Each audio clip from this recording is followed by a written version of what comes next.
Estão hoje no vice-versa os deputados Miguel Laranjeiro, do PS, e Pedro Filipe Soares, do Bloco de Esquerda. Boa noite aos dois. Vamos começar por falar da recondução do Governador do Banco de Portugal no cargo por mais 5 anos. Miguel, comece por si, porque Carlos Costa foi colocado no Banco de Portugal e indicado pelo Partido Socialista há 5 anos. Porquê é que o Partido Socialista agora está tão zangado com esta recondução? Muito boa noite, Cecília. Boa noite também ao Pedro. Antes de mais, 5 anos é muito tempo. Mas eu queria fazer um comentário relativamente ao processo que o Governo hoje, digamos, anunciou, embora se suspeitasse já há algumas semanas. Uma vergonha, se fosse precisa só apenas uma palavra. Uma vergonha. Porque estamos a falar de um cargo de uma importância relevantíssima, do regulador, do Presidente do Banco de Portugal, e que tem um mandato de 5 anos. Isto é, veja só, vai ultrapassar todo o próximo mandato da próxima legislatura. Do próximo governo, da próxima legislatura. Ainda vai cair mas é assim que acontece, sempre aconteceu, certo. Não é? Por isso é que era necessário, foi isso que o Partido Socialista disse desde esta manhã, que o consenso mais alargado possível. Relativamente ao Partido Socialista, enfim, não sei como é que foi com outros partidos, não houve nenhum diálogo, houve uma informação. Aliás, em relação ao Partido Socialista, e antes de continuarmos a nossa conversa, vamos ouvir uma declaração feita já esta noite por António Costa, o secretário-geral do Partido Socialista, que diz que ficou profundamente desagradado com a recondução do atual Governador do Banco de Portugal. O líder do PS critica a atuação de Carlos Costa à frente do banco e acusa o Governo de ter dado mais um mau sinal da forma como as instituições estão a funcionar. Esta nomeação é para uma função de 5 anos, inamovível. O Governo entendeu, e a pessoa indigitada pelos vistos também entendeu, que se bastava uma decisão de uma maioria que está em fim de mandato para que esta decisão fosse tomada. Devo dizer que, depois do que se tem passado ao longo dos últimos anos, não posso dizer propriamente que esteja surpreendido. Mas tenho que dizer que estou profundamente desagradado e acho que é um mau sinal da forma como as nossas instituições estão a funcionar. Reação de António Costa, então, à recondução de Carlos Costa. Miguel, estava a dizer precisamente isto também, que o secretário-geral do Partido Socialista acabou por dizer, mas o que é certo é que as pessoas lá em casa não percebem porque é que um nome indicado pelo PS há 5 anos ou fez muito mau trabalho, e o PS tem que reconhecer que ele fez muito mau trabalho, ou então porque é que o PS agora está contra, porque o Governo é PSD? Não. E CDS? Provavelmente as pessoas não percebem é que durante a Comissão de Inquérito ao BES, por exemplo, os partidos da maioria foram muito críticos relativamente ao Governador e agora estão a indicá-lo. Aqui a questão do método, eu ainda voltava ao método porque o método é importante. Isto é, o Governo e a atual maioria, em fim de mandato, tem falado muitas vezes na necessidade de consensos. Já ouvimos várias vezes a Ministra das Finanças, outros membros do Governo, consensos. Ora, qual é a verdade dessa intenção? Nenhuma. Porque numa matéria em que deveria haver consenso, quer para a defesa do próprio cargo e do próprio Governador, isto é, o Governador também terá aceito esta nomeação sem ter, digamos aqui, um consenso o mais alargado possível, não é preciso a unanimidade, necessariamente. Agora, vai haver ainda um processo no Parlamento. Vai haver audição parlamentar, exatamente. E que eu espero, e que esperamos todos, que sirva para alguma coisa. Isto é, foi uma alteração legislativa proposta pelo Partido Socialista, enfim, queríamos ir mais longe, mas foi a que foi possível. Já é um avanço, creio que é positivo ter sido aceita esta audição prévia, mas tem de servir para alguma coisa. Isto é, o Governador do Banco de Portugal, ou o candidato a um novo mandato, tem de chegar lá e apresentar o programa, tem de ser escrutinado, tem de saber o que é que pensa sobre o setor. Então, deixa-me ouvir o Pedro Filipe Soares também em relação a isto, sendo que, Pedro, mesmo com a audição parlamentar, porque pela lei é obrigatório fazer esta audição parlamentar para se perceber o que é que o nome indicado, neste caso, o antigo governador quer fazer para o próximo mandato. O que é certo é que o Governo defende-se e diz que quer garantir a estabilidade do sistema financeiro e a venda do novo banco. Governo que também, por outro lado, criticou muito Carlos Costa no caso BES, no Parlamento. Boa noite. Nós vemos, neste caso, claramente uma recompensa política pelas balas que Carlos Costa se aceitou apanhar em troco do Governo. Foi ele quem deu a cara por todo o processo do BES, assumiu as escolhas, questionáveis, muitas delas, mas foi ele que deu peito às balas naquele contexto, em vez do Governo. E o Governo sempre se escondeu atrás de Carlos Costa, e por isso, claramente, agora vemos o prémio político de todo esse trabalho. O Governo não quis mostrar o seu envolvimento no Banco Espírito Santo, tentou esconder-se atrás de um Banco de Portugal que, na prática, esteve sempre muito ligado com o Governo, e foi nesse processo a conivência de Carlos Costa ao assumir todo o protagonismo e, por isso, toda a responsabilidade pelas escolhas, que agora leva a este resultado, a este pagamento desse favor, e por isso com a sua recondução. Mas não faz mais sentido também, deixe-me perguntar-lhe, não faz mais sentido também, no processo de venda do novo banco, estar uma pessoa que já conheça este processo e que conheça melhor do que outro que venha de novo? Apesar de Carlos Costa ter negado que conhecia algumas situações que aconteceram com o Banco Espírito Santo e com o Grupo Espírito Santo, o que é certo é que está mais dentro do assunto do que outra pessoa que venha para o lugar. Eu creio que depois de todo este tempo, depois de uma comissão de inquérito, depois de todas as notícias, qualquer cidadão tenta estar por dentro do assunto e todo este negro panorama para a Banca Nacional. Carlos Costa não esteve por dentro do assunto do BES. Ele deveria ter sabido antes muitos dos acontecimentos que acabaram por ser catastróficos para o BES. Não os soube, ou pelo menos diz que não sabia. Muito dificilmente também acredito que não tenha sabido desses acontecimentos. Foi ele quem deixou tempo demais Ricardo Salgado à frente do Banco Espírito Santo, e foi esse tempo a mais que Ricardo Salgado esteve à frente do Banco Espírito Santo que depois prejudicou ainda mais as contas do banco e precipitou todos os acontecimentos seguintes. Não quero com isto colocar todas as culpas no Banco de Portugal. Acho que era errado fazer isso no processo do BES, e não quero também com isso tirar qualquer responsabilidade a Ricardo Salgado ou outros membros da administração do BES, porque ele também não é o único responsável, mas aqui claramente, do ponto de vista de defesa do sistema financeiro, Carlos Costa não esteve bem, demorou muito a agir, e quando agiu foi em cima do prejuízo, e por isso não para arranjar nenhuma verdadeira solução, mas sim para tentar comatar os erros. Eu queria ouvir o Miguel também em relação a isto. Deixe-me só perguntar-lhe, Pedro, porque é assim, tem-se falado ultimamente e nos últimos dias em relação a várias matérias de consenso, mas só se fala de consenso naqueles partidos que fazem parte do chamado arco da governação, Partido Socialista, PSD e CDS. O Bloco de Esquerda e o PCP ficam sempre de lado. Neste caso também, o Bloco de Esquerda, se tivesse sido informado pelo Governo, se tivesse conversado com o Governo antes desta recondução ou deste anúncio de recondução, teria reagido de forma diferente ou não? Não se trata, eu vi que o Miguel Laranjeiro fez muito o discurso sobre o método e não sobre o conteúdo da escolha. Eu percebo porquê. Porque o Partido Socialista foi quem, desde o início, defendeu Carlos Costa. Fê-lo num contexto em que cumpriu quer os prazos, quer esteve envolvido na criação da lei que dizia que um governador está durante 5 anos no seu mandato. Aliás, já agora, com uma maior responsabilidade de vínculo, não a Portugal, nem ao Governo, nem ao Presidente da República, mas sim ao Banco Central Europeu, porque o Banco de Portugal, neste momento, está englobado no Eurosistema, cujos grandes patrões, entre aspas, são o Banco Central Europeu. E por isso, toda esta entrega de parte da soberania, de uma matéria fundamental que é o sistema financeiro, teve o envolvimento e o protagonismo do Partido Socialista. Todo este método de escolha, a definição do mandato, teve o envolvimento, a participação e o protagonismo do Partido Socialista. Então, considera que o Partido Socialista está agora zangado porque não foi ouvido nem achado neste processo? Era aí que eu ia chegar. Mas parece que não é tanto por uma lógica de conteúdo, mas muito por uma lógica de nomes. E por isso, quando nós reduzimos a política à discussão de nomes, de facto, é o pântano da política. Por isso não é de admirar que muitas das vezes o Bloco de Esquerda fica à margem deste tipo de consensos, porque, de facto, os interesses instalados têm em outros partidos para Vamos ouvir agora o Miguel e deixá-lo responder a esta pequena provocação também, Pedro. Não, antes de mais, vou-lhe dar a minha opinião pessoal. Eu acho que todos os partidos na Assembleia da República têm o seu espaço e devem ter também, digamos, a sua capacidade de intervenção, enfim, dentro também da sua dimensão e da sua representatividade. Dito isto, há uma diferença de facto, porque nós, Partido Socialista, queremos Portugal integrado na União Europeia, queremos Portugal de corpo inteiro no euro, queremos Portugal nas instituições comunitárias. Mas isso não cria uma diferença insanável com o Bloco de Esquerda.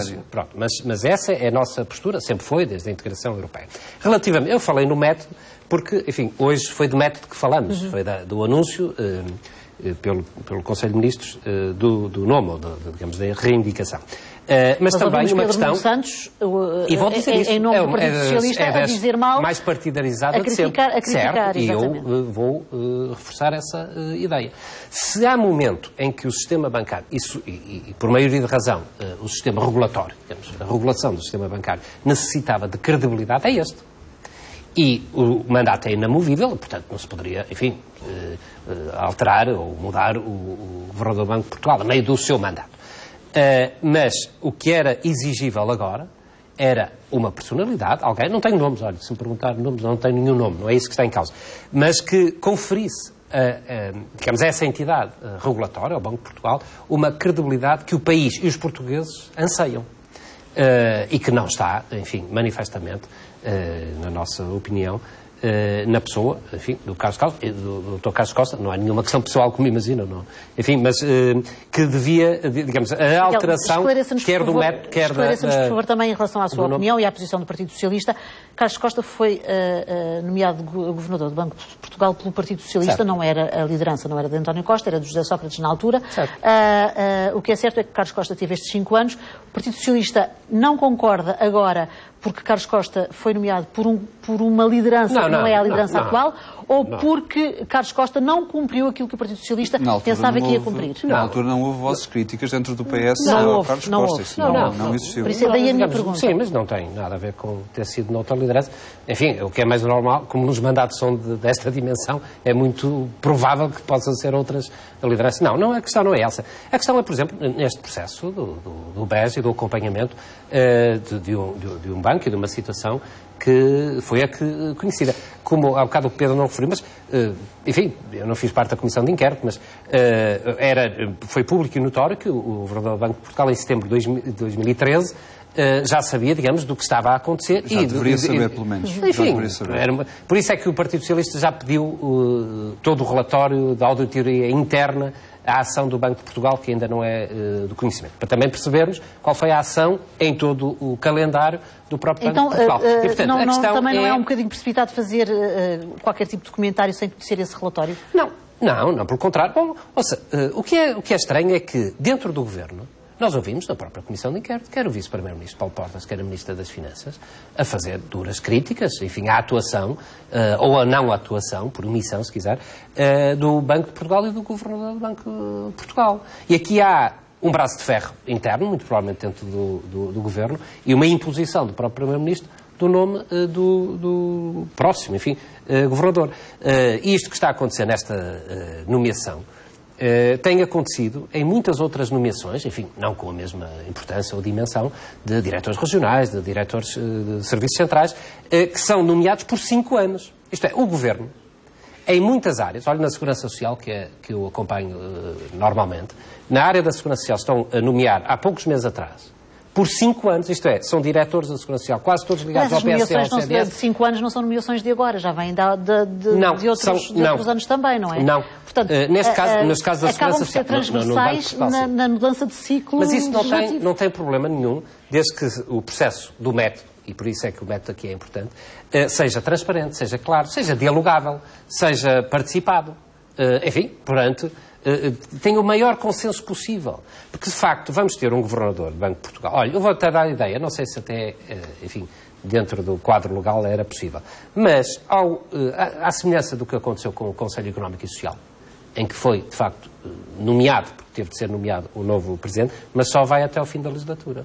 Poderia, provavelmente. Mas o PS nem queria nomear ninguém nesse caso. Não, tinha de nomear porque tinha... Sim, mas o PS não queria, era a posição inicial do Partido Socialista. Não queria, naturalmente. Mas podia haver até um prolongamento deste mandato até às próximas eleições legislativas, que podem mudar o panorama nacional. Mas aí faria... Também tinha que alterar a lei que está neste momento em vigor. É uma opinião pessoal. A questão pela lei é preciso fazer uma audição parlamentar. Mas, Pedro, esta audição parlamentar acaba por ser um pró-forma, porque... Sim, nós já ouvimos... esta foi uma das alterações propostas pelo Partido Socialista. Eu devo dizer que nós defendemos... Nós não achamos que o modelo de reguladores seja um grande modelo. Na maior parte das vezes servem como bode expiatório de qualquer problema. E por isso são os mais descartáveis. Há uma responsabilidade política dos governos que depois atiram responsabilidades para quem está abaixo e os reguladores acabam sempre por ser esse tubo de escape dessas responsabilidades. Mas mesmo dentro desta lógica de construção, este modelo proposto pelo Partido Socialista enferma de um problema, é que deveria ser a Assembleia da República quem tinha poder de veto, porque senão a audição não serve para nada. É inconsequente, já ouvimos os partidos todos dizerem a sua opinião. Previsivelmente, admito, nenhum vai mudar de opinião. Mas mesmo que a Assembleia da República tivesse esse poder de veto, com a maioria que está na Assembleia da República, o nome do governador passava na mesma, não é? Aí poderíamos discutir. É verdade, eu acho que as maiorias têm muito no fundo, este poder de secar a democracia e a pluralidade. Agora, mas pelo menos davam uma centralidade ao Parlamento que neste contexto não tem. Neste contexto é acessório, porque as posições estão marcadas desde o início. O vínculo de indicação é governamental. Há aqui uma ratificação por parte da Assembleia, não há mais do que isso. Agora, eu acho que há aqui um problema em todas estas lógicas de nomeação, em todas estas ideias de que muda o governo, deve-se colocar outros boys, e o problema é mesmo esse, é que são boys, e isto não deveria acontecer. Nós devíamos ter uma definição clara do que são cargos de confiança política e outra do que são cargos técnicos. E aí as carreiras, a evolução de cada uma das pessoas, então, garantia... vamos lá, o cargo de Governador do Banco de Portugal é de confiança política ou é técnico? Ou é as duas coisas? É as duas coisas, neste caso concreto. Agora, o problema, e eu disse há pouco, o Banco de Portugal, neste contexto, não responde nem ao Governo, nem à Assembleia da República, nem à Presidência da República. Está completamente fora de qualquer tipo de crivo, de controle, de indicação até de políticas, do ponto de vista formal, claro. No que toca de qualquer um destes poderes, está debaixo da alçada do Banco Central Europeu. Esse foi uma das perdas de soberania que PS, PSD e CDS quiseram entregar ao Banco Central Europeu, que foi reforçada até no último ano, com as alterações todas na estrutura macro do sistema financeiro europeu. Agora, aqui um aspecto que me parece que a prática depois ajuda a complementar esta análise. É que o que eu expliquei é modelo formal. Na prática, eu não acredito, acho que ninguém acreditará, que o que aconteceu com o BES aconteceu sem conhecimento do Governo, sem aval do Governo em todo este processo. O Governo tinha que capitalizar fundo de resolução, não o faria se não quisesse. Teve que alterar legislação para adequar o enquadramento legal ao fundo de resolução e à resolução do Banco do Espírito Santo para a criação do novo banco. Fê-lo. Por isso, esta ligação muito próxima sempre existiu. O que é que Carlos Costa está agora a ser recompensado? Foi de ter assumido os custos de todo este processo, que já agora não parou em agosto de 2014, e nós vemos ainda ecos desse processo. Ainda há poucos dias a maioria alterou a legislação para poder dar mais uma benesse de pelo menos 85 milhões de euros de isenções fiscais ao novo banco, a somar os ativos por impostos diferidos no valor de 2.860 milhões de euros, mais uns 250 milhões de euros de uma outra tranche de ativos por impostos diferidos. Por isso, tudo isto sempre com o aval do Banco de Portugal, com insistência para junto da autoridade tributária isto ser aceito e com o aval do Governo para que tudo isto seja aceito. Miguel, por aquilo que o Pedro está a dizer... Esta proximidade é demonstrativa dos poderes. Por aquilo que o Pedro está a dizer, há uma lógica para manter Carlos Costa, que é, conhece o processo, vem aí a venda do novo banco. Mas é aí que eu discordo. Eu discordo dessa ligação. Se me permite uma frase, até explica. Eu não me acredito que Carlos Costa tenha melhores condições para decidir sobre a venda de um banco do que qualquer outro governador. Em primeiro lugar, porque não depende de uma opinião de uma pessoa só. Há os estudos que eu espero, tenham sido feitos do ponto de vista técnico, da avaliação de cada uma das propostas. Em segundo lugar, não será uma única pessoa a decidir. Porque senão estamos aqui perante o poder enorme para uma pessoa, claro. Espero que assim não seja. O facto de haver essa Constituição do Banco de Portugal. BES neste momento não pode ser critério. Portanto, é a pessoa que mais conhece e agora vai ter de ser. Bom, porque até porque daqui a 5 anos haverá outro processo claro. Em que ele também conhecerá melhor. Que não haja, enfim, não é? Não digo da mesma, mas haverá sempre processos técnicos e, digamos, com grande especificidade. Agora, relativamente à audição prévia, creio que foi um passo.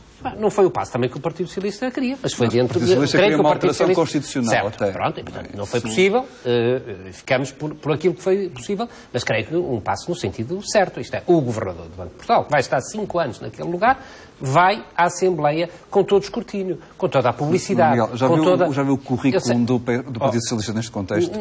Vítor Constâncio, o desastre do BPI. Carlos Costa, o desastre do BES. Os dois são um desastre. Não é verdade. De facto. E esse é o currículo das nomeações do Partido Socialista. O braço direito ou o número 2 do Banco Central Europeu. É para ver como nós estamos mal. Escolhido por todos os bancos centrais de toda a União Europeia. Bem, deve ter algumas qualidades, diria. Mas também as nomeações e as escolhas para o Banco Central Europeu são também políticas. São, naturalmente, mas entre 27 Estados, não é? E que, enfim, fazem as suas opções perante também a qualidade, o currículo, a experiência, as capacidades dos agentes. recentes. Ninguém, enfim, o nosso tempo está mesmo a terminar. Agora, esta questão do escrutínio é muito importante, porque, apesar de tudo, aquela audição, a ter o acompanhamento das televisões, da comunicação social, será aberta à população. Há um peso que aquela audição vai ter e, como eu disse no início, espero que conte para alguma coisa. Porque o Governador do Banco de Portugal não pode chegar lá e não responder em concreto às questões que todos os deputados, do Bloco de Esquerda também, lhe coloquem. E aí há uma avaliação.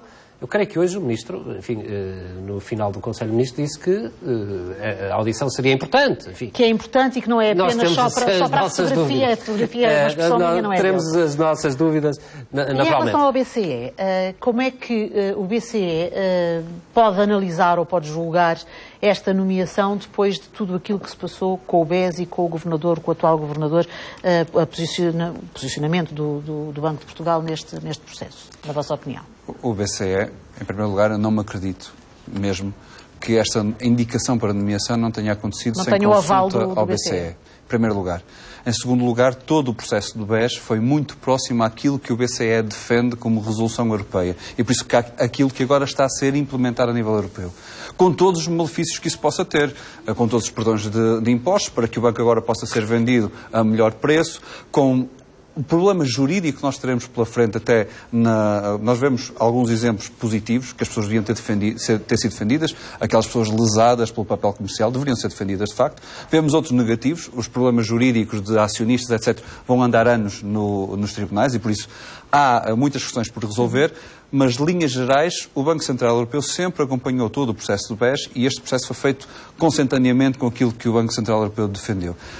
Do nosso ponto de vista, não defende o interesse público, antes defendeu o interesse do sistema financeiro, por isso é que nós estamos agora a fazer mais de 3 mil milhões de euros de perdão fiscal ao novo banco, exatamente para proteger BPI, BCP, todos os bancos privados, para não injetarem dinheiro no fundo de resolução, e por isso não é tão mau quanto o BPN, mas é igualmente mau para os cofres públicos. O BPN teve um buraco de mais de 5 mil milhões de euros. Que nós saibamos, neste contexto, o nosso buraco, do ponto de vista de isenções de impostos, pode ir acima de 3.200 milhões de euros. Não se sabe qual será o diferencial para o Fundo de Resolução e por isso poderá ser ainda superior a isto. Agora, o Banco Central Europeu, também cujos interesses nós conhecemos, não por acaso é que Vítor Constâncio é o número 2, sabemos bem que interesse está a defender e não são os interesses do povo português. E à imagem que Portugal dá também perante o Banco Central Europeu com esta... recondução. Se fosse só a recondução. Bem, se fosse só relativamente ao BCE, não vinha daí mal ao mundo.